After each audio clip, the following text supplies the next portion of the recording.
Assalamualaikum warahmatullahi wabarakatuh. Assalamualaikum warahmatullahi wabarakatuh. Allahumma sholli ala Muhammad wa sallim. Saleh alaih.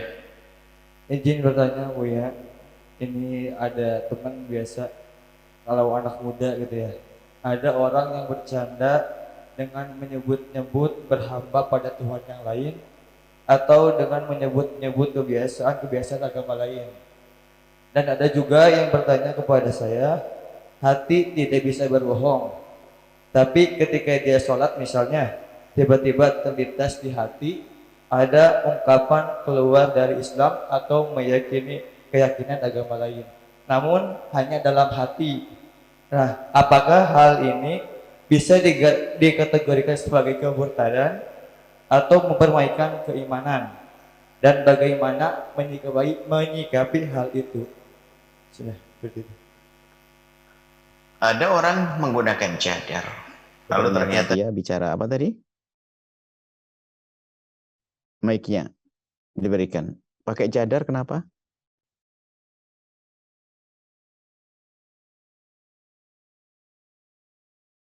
Berhamba pada Tuhan yang lain ataupun dengan berhamba.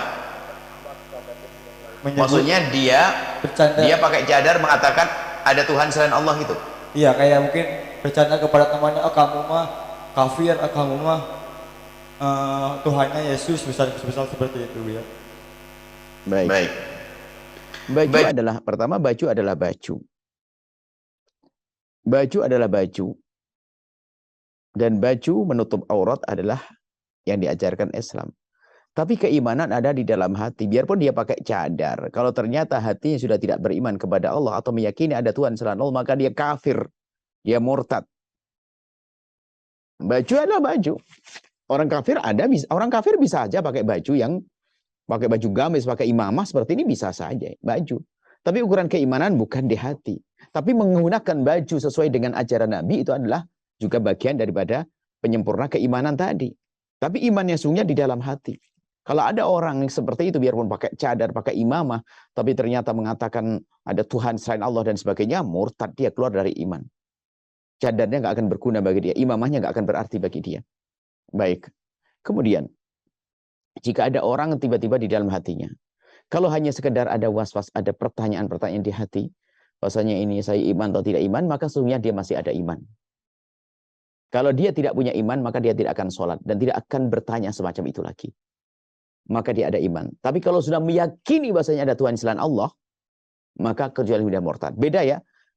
Ada orang was-was di dalam hatinya, was-was iman. Ada suatu ketika orang bertanya, bagaimana orang was-was iman? Kami jawab bahasanya, orang was-was iman adalah ada iman di dalam hatinya.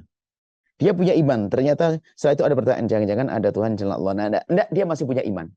Karena dia bukan mengimani adanya Tuhan selain Allah, tapi dia iman Tuhan hanya ada Allah. Cuman ada godaan.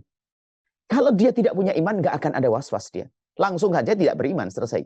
Maka yang diuji Allah dengan was-was iman, sesungguhnya ada iman. Tapi ingat, itu penyakit was-was iman. Kalau tidak segera diobati, maka akan menjadi sebab kemurtatan.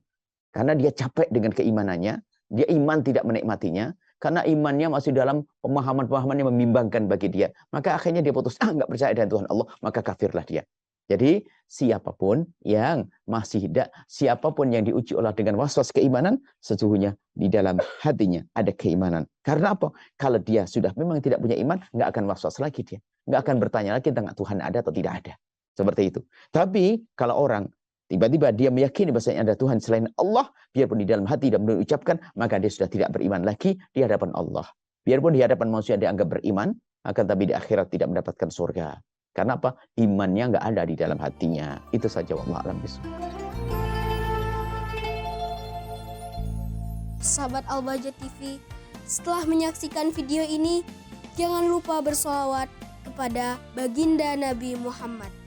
Shollu ala Nabi Muhammad. Allahumma sholli alaihi wa ala alihi wa sahbihi.